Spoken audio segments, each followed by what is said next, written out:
സംസ്ഥാന തെരഞ്ഞെടുപ്പ് കമ്മീഷണറായി എൻ ശേഷാദ്രിനാഥനെ നിയമിക്കാനുള്ള സംസ്ഥാന സർക്കാർ തീരുമാനത്തിനെതിരെ കോൺഗ്രസിൽ അതൃപ്തി തുടരുന്നു. സംഘപരിവാർ ബന്ധമുള്ള വ്യക്തിയാണ് സുപ്രധാന പദവിയിലേക്ക് പരിഗണിക്കുന്നതെന്നും ഇത് ബിജെപിക്ക് അനുകൂലമായ രീതിയിൽ വാർഡ് വിഭജനം അട്ടിമറിക്കാൻ ലക്ഷ്യമിട്ടുള്ളതാണെന്നും KPCC general secretary PM Niyas ആരോപിച്ചു. അതേസമയം മന്ത്രി KM ഷാജി ശേഷാദ്രിനാഥിന് അനുകൂലമായ നിലപാടാണ് സ്വീകരിച്ചിട്ടുള്ളത്. വിനോദ് ചേരുന്നുണ്ട് കൂടുതൽ വിവരങ്ങളുമായി.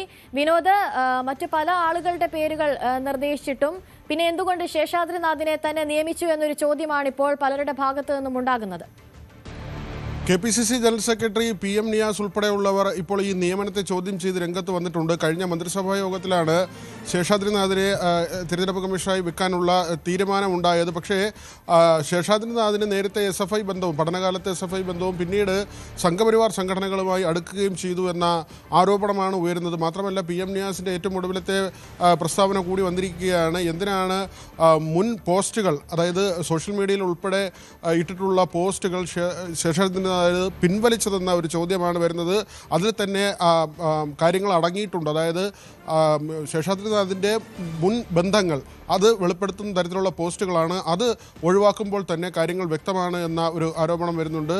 പക്ഷേ മന്ത്രി KM ഷാജി ആകട്ടെ ഈ നിയമനത്തെ അനുകൂലിച്ചാണ് രംഗത്തെത്തിയിട്ടുള്ളത്. തൻ്റെ വകുപ്പ് നൽകിയ ശുപാർശ സർക്കാർ അംഗീകരിക്കുകയാണ് ചെയ്തത്. അത്തരത്തിലുള്ള രാഷ്ട്രീയ ഇടപെടൽ നോക്കേണ്ട കാര്യമല്ല, അല്ലെങ്കിൽ അങ്ങനെ ഒരു രാഷ്ട്രീയ താല്പര്യം നോക്കിയല്ല നിയമനം എന്ന തരത്തിലുള്ള ഒരു പ്രതികരണമാണ് മന്ത്രിയുടെ ഭാഗത്തു നിന്നുണ്ടാകുന്നത്.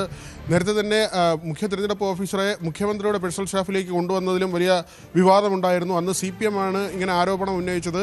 ഇപ്പോൾ മറ്റൊരു നിയമനം കൂടി വിവാദത്തിലേക്ക് വരികയാണ്. മാത്രമല്ല PM ഷാജിയുടെ മന്ത്രിയുടെ നിലപാടും ചോദ്യം ചെയ്യപ്പെടുന്നുണ്ട്. ഈ ഒരു നിയമനത്തിൽ മാത്രമല്ല, ഈ കേന്ദ്ര സർക്കാരിൻ്റെ പദ്ധതി അനുസരിച്ച് വീടുകൾ നിർമ്മിക്കുന്നതിൽ പ്രധാനമന്ത്രിയുടെ ചിത്രം വന്നാൽ കുഴപ്പമില്ല എന്ന കാര്യം, അതോടൊപ്പം തന്നെ PM ശ്രീയിൽ ലീഗ് എടുക്കുന്ന നിലപാടുകൾ, ഇതെല്ലാം തന്നെ ഒരു വശത്ത് വിമർശന വിധേയമാകുമ്പോഴാണ് ഈ നിയമനത്തിലും വിവാദം ഉരുത്തിരിയുന്നത്. അനുശ്രീ, ശരി. വിനോദാണ് കൂടുതൽ വിശദാംശങ്ങൾ നൽകിയത്. CMRL എക്സാലോജിക് മാസപ്പടി കേസിൽ EDയുടെ ചോദ്യം ചെയ്യൽ തുടരുന്നു. CMRL joint managing director Sharan S Kartha ഇന്നലെ വീണ്ടും ചോദ്യം ചെയ്തിരുന്നു. SFIO റിപ്പോർട്ട് ലഭിച്ച സാഹചര്യത്തിലാണ് കമ്പനി അധികൃതരെ വീണ്ടും ചോദ്യം ചെയ്യുന്നത്. പ്രതിപക്ഷ നേതാവ് പിണറായി വിജയന്റെ മകൾ വീണ ടിയെ മൂന്നാം വട്ടം ചോദ്യം ചെയ്യാൻ വിളിപ്പിക്കുമെന്നാണ് സൂചന. CMRL അധികൃതർ ചോദ്യം ചെയ്യലിനോട് സഹകരിക്കുന്നുണ്ടെന്ന് ED വൃത്തങ്ങൾ പറയുന്നു. കമ്പനി ഡയറക്ടർമാരായ ജയ കർത്ത, ഷിബി എസ് കർത്ത എന്നിവരെ പ്രതിസ്ഥാനത്ത് നിന്നും മാറ്റിയേക്കുമെന്ന സൂചനകളുമുണ്ട്.